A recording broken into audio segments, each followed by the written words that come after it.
예, 신약성경 마태복음 17장 14절부터 21절까지 한 절씩 나누어서 읽겠습니다. 그들이 무리에게 이르매 한 사람이 예수께 와서 꿇어 엎드려 이르되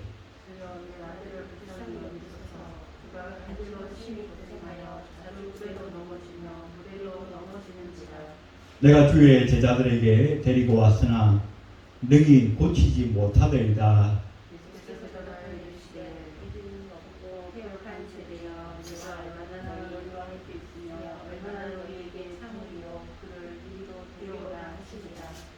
이에 예수께서 꾸짖으시니 귀신이 나가고 아이가 그때부터 나으니라.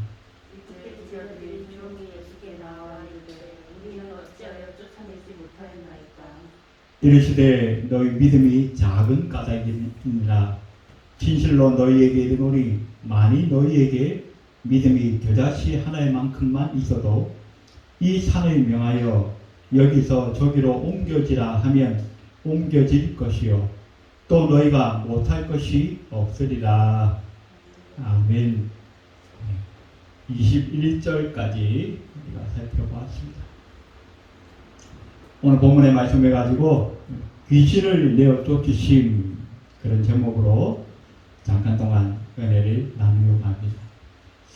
오늘 본문의 말씀에는 크게 세 가지 사건이 있습니다.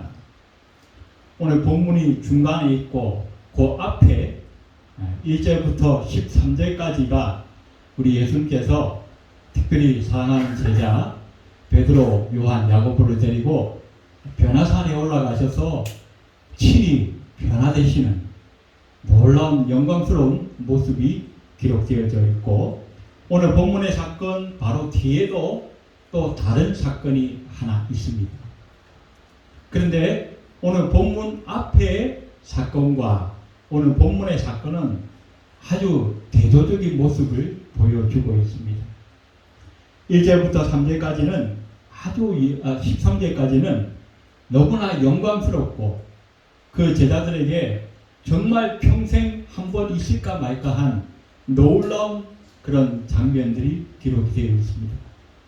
그런데 오늘 본문에 우리가 읽었던 이제 그 14절부터는 베드로, 야고보, 요한 이 세 사람을 데리고 예수님께서 변화산에 올라가 있는 동안 그 나머지 제자들에게 일어난 사건인데, 그 나머지 제자들에게는 아주 곤란하고 아주 절망스러운 사건이 오늘 본문 가운데 기록이 되어 있습니다. 귀신이 들려서 발작을 하고 있는 한 아들을 둔 아버지가 그 아들을 데리고 제자들에게 나아왔는데, 이 제자들이 아무리 기도하고 노력을 해도 그 귀신이 떠나가지 않고 오히려 그 아이의 발작이 심해지는 그런 곤란한 일들이 생겼다는 것입니다. 그런 일들이 생기니까 어떻게요? 주변 사람들이 자꾸 모여들기 시작합니다. 자, 그 예수의 제자라고 하는 사람들이 과연 저 귀신을 쫓아낼 수 있을 것인가 없을 것인가, 호기심에 하나하나 모여들었는데, 사람들은 계속 모여드는데 정작 귀신은 떠나지 않고 오히려 더 곤란한 그런 어려운 일들이 생겨나고 있었습니다. 그런데 놀라운 것은 이 제자들, 지금 그 귀신 들린 아이에게 모여서 그 귀신을 쫓아내려고 하는 이 제자들은 불과 얼마 전에 예수님으로부터 큰 권능을 받았던 제자들이라는 것입니다. 이 제자들은 모두가 다 예수께서 직접 선택하신 제자들입니다. 그리고 그 제자들에게 큰 권능을 주어서 마태복음 10장 1절에 보면 예수께서 그 12제자를 부르사 더러운 귀신을 쫓아내며 모든 병과 모든 약한 것을 고치는 권능을 주셨다라고 말씀합니다. 그래서 이 제자들이 그 권능을 받고 주변에 많은 동네에 파송되어져서 실제로 마치 우리가 F4나 MIT 가서 했던 것처럼 동네마다 다니면서 복음을 전하고 귀신을 쫓고 각색 병을 고치는 그런 권능을 행했던 바로 그 제자들이라는 것입니다. 그런데 그 제자들이 오늘 이 사건 앞에서는 맥도 못 추고 오히려 그 귀신에게 조롱당하는 듯한 그런 사건이 오늘 본문에 기록되어져 있다는 것입니다. 오늘 우리는 이 본문을 통해서 이 제자들은 왜 실패할 수밖에 없었을까? 그 원인을 좀 살펴보고 우리가 신앙생활을 하면서 혹 우리에게도 닥쳐올 수 있는 그 실패의 시간에 우리가 어떻게 극복할 것인가에 대한 지혜를 얻는 그런 시간이 되었으면 좋겠습니다. 자, 먼저 이 제자들이 왜 실패했는가 몇 가지 이유가 있었는데 첫 번째는 바로 그 자리에 예수께서 함께 하시지 않았다는 것입니다. 오늘 예수께서 그 자리에 함께 계셨더라면 상황이 많이 달라졌을 것입니다. 그런데 제가 설교 초반에도 말씀드린 것처럼 불과 얼마 전에 귀신도 쫓아내고 각색 병든 자를 고쳤던 이 제자들이 오늘 이 자리에서는 왜 이렇게 무력할 수밖에 없었는가?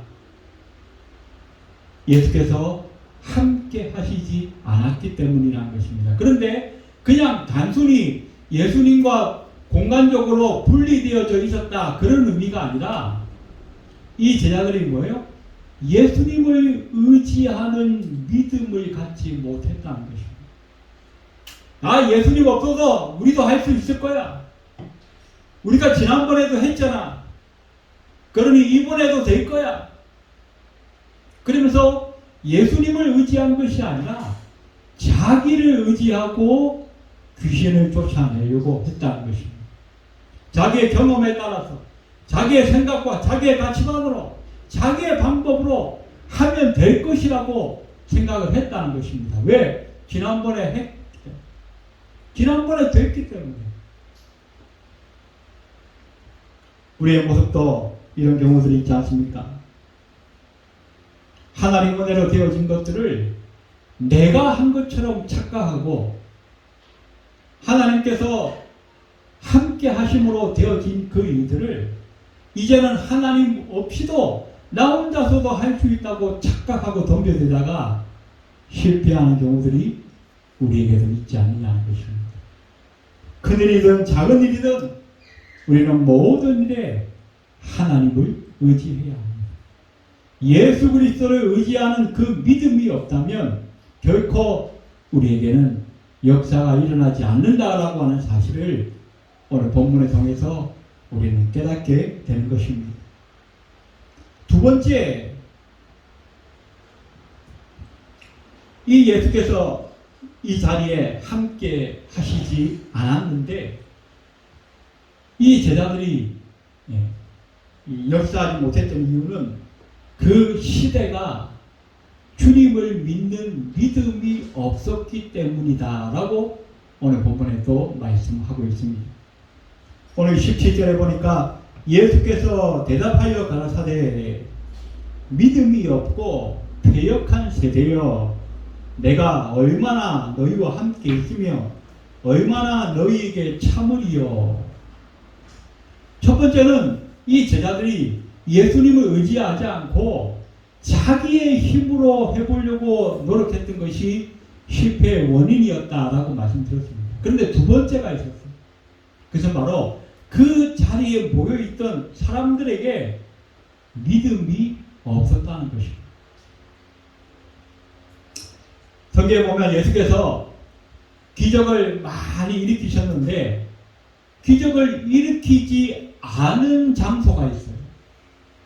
복음서에 보면 예수께서 가는 곳마다 귀신을 쫓아내고 병자들을 고치고 있는데 그런 역사가 일어나지 않는 곳이 있었는데 바로 나사렛, 예수님의 고향이었어요. 성경에 보니까 마태복음 13장 58절에 저희의 믿지 않음을 인하여 거기서 많은 능력을 행치 아니하십니다. 예수님의 고향에서는 예수께서 능력을 많이 행치 아니하셨죠. 그 이유가 뭐냐? 사람들이 예수님이 어릴 때부터 쭉 자라온 걸 잘 아니까 예수님을 하나님의 아들로 믿는 믿음이 없었어요. 목수 아들 아니냐? 요셉의 아들 아니냐? 얼마 전까지 예수야 예수야 우리가 불렀던 바로 그 예수가 아니냐는 거예요. 이웃집 그냥 청년이라는 거예요. 믿음이 없다 보니까 예수께서 그 마을에 자기 고향에서는 기적을 많이 행치 아니하셨다.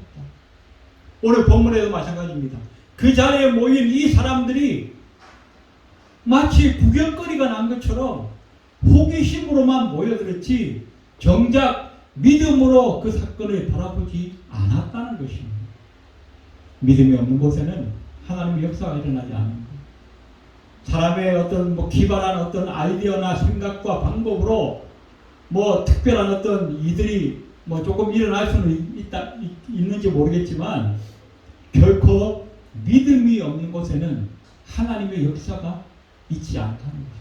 왜? 하나님께서 무능한 것이 아니라 믿음이 없는 곳에서 역사하기를 하나님께서는 결코 기뻐하지 아니하시기 때문이다라고 성경은 말씀해 주고 있습니다. 세 번째로는 이 제자들에게도 문제가 있었습니다. 오늘 19절에 보니까 이때에 제자들이 조용히 예수께 나와 이르되 우리는 어찌하여 쫓아내지 못하였나이까? 라고 묻고 있습니다. 이 말은 뭐예요? 예수님 없이도 자기들끼리 할 수 있다는 것을 이 제자들이 착각하고 있었다는 것입니다. 과거에 예수의 권능을 받고 각 동네마다 다니면서 복음을 전하고 귀신을 쫓아내고 또 많은 병든 자들을 고치는 그 권능이 예수에게서 이제 제자들에게 위임되어졌어요.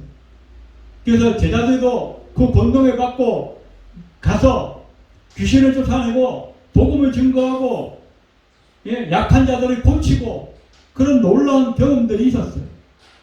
그런데 이제는 그때 그 주님께서 주시는 그 권능을 이제는 자기들이 예수님 없이도 할 수 있는 것처럼 착각하면 안 된다는 것입니다. 하나님의 권능이 자기들에게 부어졌기 때문에 자기들이 그런 일을 하는 것이지 자기들의 입담이 좋아서 아니면 어떤 특별한 방법이 있어서 그것으로 된 것이 아니라는 것을 이 제자들은 미처 깨닫지 못했다는 것입니다. 우리도 어떤 일이 잘 되어지면 금방 우쭐해져서 내가 이래봬도 이런 사람이야. 또 어떤 사람들은 어떻게 내가 그동안 얼마나 수고하고 노력했는지 알아? 내가 이거 하려고 피땀을 흘리면서 고생했어. 그 모든 건 뭐예요? 자기를 자랑하기를 원합니다. 그러나 우리가 진정으로 겸손하게 생각해보면 우리가 열심히 일할 수 있었던 것도 다 하나님께서 건강을 주셨기 때문이고 우리를 도울 수 있는 주변에 좋은 사람들을 붙여주셨기 때문이고 이번에 제가 한번 건강에 문제가 생겨서 병원에 입원했잖아요. 거기 보니까요 숨 쉴 수 있는 것만 해도 하나님 은혜가 아니면 하나님이 도우시지 않으면 숨 쉬는 것조차도 내 마음대로 할 수 없는 거구나. 그 주변에 환자들이 별의별 환자들이 다 많아요. 그 모든 것이 뭐예요? 내가 잘나서 내가 똑똑하고 훌륭해서가 아니더라는 것입니다. 겸손하게 하나님을 의지할 때에 겸손하게 하나님의 도우심을 바랄 때에 비로소 우리는 하나님의 권능으로 내가 가지고 있는 그 어떤 것들보다 더 크고 놀라운 일들을 감당할 수 있다는 사실을 우리는 꼭 기억하며 살아야 할 것입니다. 네 번째로 이 제자들에게도 믿음이 부족하였다라고 말씀하고 있습니다. 오늘 20절에 보니까 이르시되 너희 믿음이 작은 까닭이니라. 진실로 너희에게 이르노니 만일 너희에게 믿음이 겨자씨 하나의 만큼만 있어도 이 산에 명하여 여기서 저기로 옮겨지라 하면 옮겨질 것이요 또 너희가 못할 것이 없으리라. 예정대가 이 제자들에게 아주 결정적인 말씀을 하셨는데 너희의 믿음이 작다. 너희의 믿음이 적다는 것. 이 적다는 말은 무슨 말입니까? 큰 믿음이 되라는 것. 그러면서 뭐라고 그러냐면 겨자씨만한 믿음만 있어도. 저는 그 예전에 신학교 때 우리 교수님이 이 겨자씨를 한번 풀어주신 일이 있었는데 그 모나미 볼펜 있지 않습니까? 그 볼펜으로 종이에 한번 딱 이렇게 찍어 놓은 것 같아요. 그러니까 한 1m 이상만 떨어져도 보일까 말까 한 그런 조그마한 그게 겨자씨였어요. 그런데 그 겨자씨만한 믿음만 있어도 어떻게요? 산을 들어서 저리로 옮긴다 할지라도 된다는 거예요. 그게 무슨 말이냐면 비록 조그마한 보이지도 않는 그런 시지만 그 시 속에 생명이 있느냐 없느냐 하는 거죠.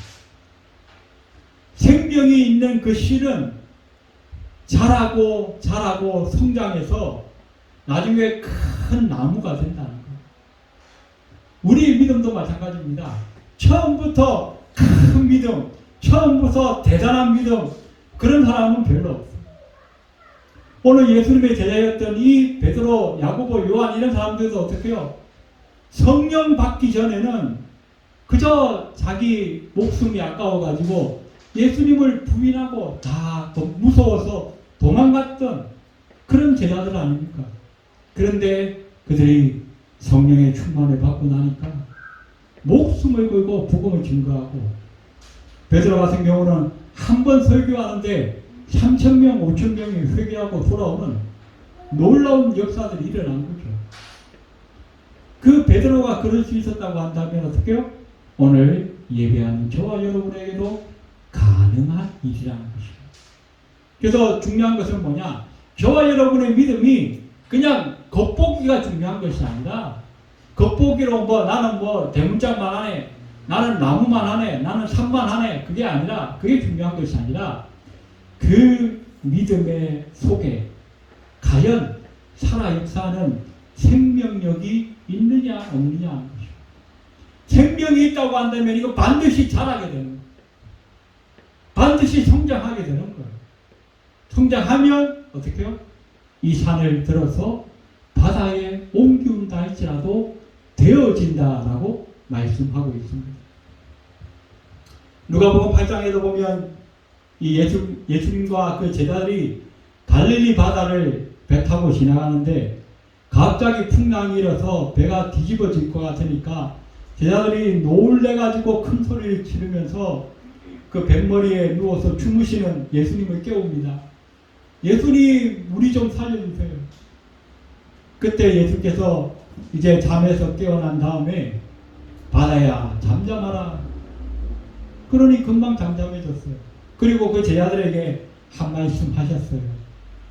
너희의 믿음이 어디 있느냐? 너희의 믿음이 어디 있느냐? 그 말씀 무슨 말이에요? 너희 믿음이 작다는 거예요. 좀 더 자라야 한다는 거예요. 이것은 무슨 말입니까? 그들에게 믿음이 없는 게 아니에요. 없다라고 꾸짖으신 것은 아니에요. 그런데 믿음이 있는데 작아서 주변의 환경에 이리저리 흔들린다는 거예요. 우리도 그렇지 않습니까?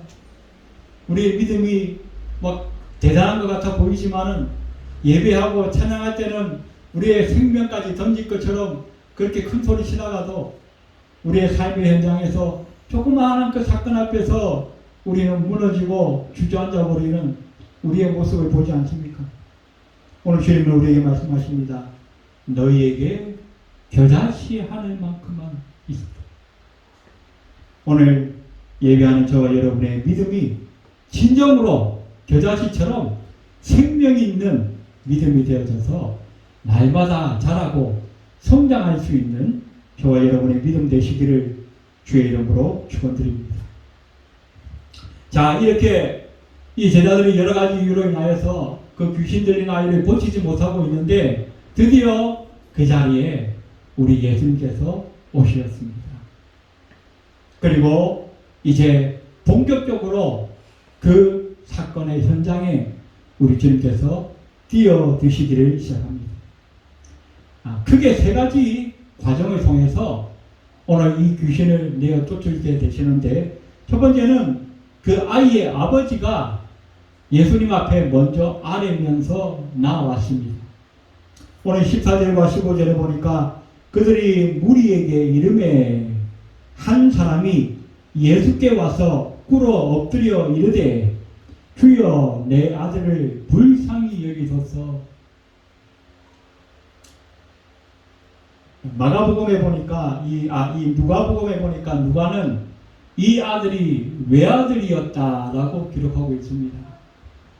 하나밖에 없는 아들이 귀신이 들려서 발작을 하고 불에도 넘어지고 물에도 넘어지는 그 아버지의 심정이 어떠했겠습니까? 너무나 참담하고 너무나 절망적이었을 것입니다. 그렇기 때문에 이 아버지는 예수께 나올 수밖에 없었습니다. 우리 가운데도 보면, 우리 주변에 보면 극한 고통과 환난 때문에 하나님께 나온 사람들이 도로도로 있죠.